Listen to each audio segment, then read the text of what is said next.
මේ තියෙන්නේ PK කියන හින්දි ෆිල්ම් එකේ මම ආසම කොටසක්. මෙතනදි වෙන්නේ PK ගිහිල්ලා යුනිවර්සිටි එකක් ඉස්සරහට එක්සෑම් තියෙන දවසක බොරුවට ශ්‍රයින් එකක්. එහෙම නැත්නම් මේ වදින තැනක් හදනවා.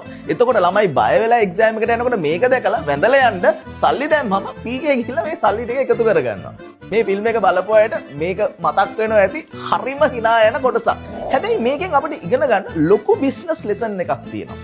ඒ තමයි creating bonds. අපිට පුළුවන් නම් bonds create කරන්න අපිට පුළුවන් හොඳ business opportunity එකක් ඇති කරගන්න. දැන් මම සරල උදාහරණයක් කියන්නම්කෝ.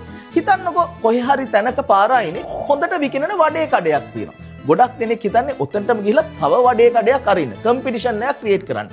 හැබැයි ඔතනට ගිහිල්ලා වඩේ කඩයක් දානවා වෙනුවට ප්ලේන්ටි කඩයක් දාන්න පුළුවන් නම් ඔයා තව වොන්ට් එකක් ඒ වඩේ කන්න එන කස්ටමර්ට ක්‍රියේට් කරනවා. ඔය විදිහටම හිතන්නකො පන්සලක් ඉස්සරහා ගොඩාක් මල් විකුණන දැන් තියෙනවා. එතකොට තව කෙනෙක් හිතන්නේ මමත් ගිහිල්ලා මෙතන මල් විකුණුවොත් එහෙම මට හොඳයි කියලා. හැබැයි ඒ ගොඩාක් මල් විකුණන තැන්වල ඔයාට ගිහිල්ලා පළතුරු කඩයක් අරින්න පුළුවන් නම් ඔයා ක්‍රියේට් කරන්නේ වොන්ට් එකක්.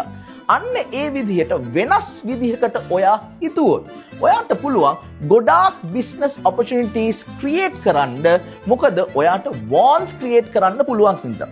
හිතන්න දෙයක් PK වලින් ඉගෙන ගන්න යමක් අපේ පුතාලට සහ බිස්නස් කරන අයට.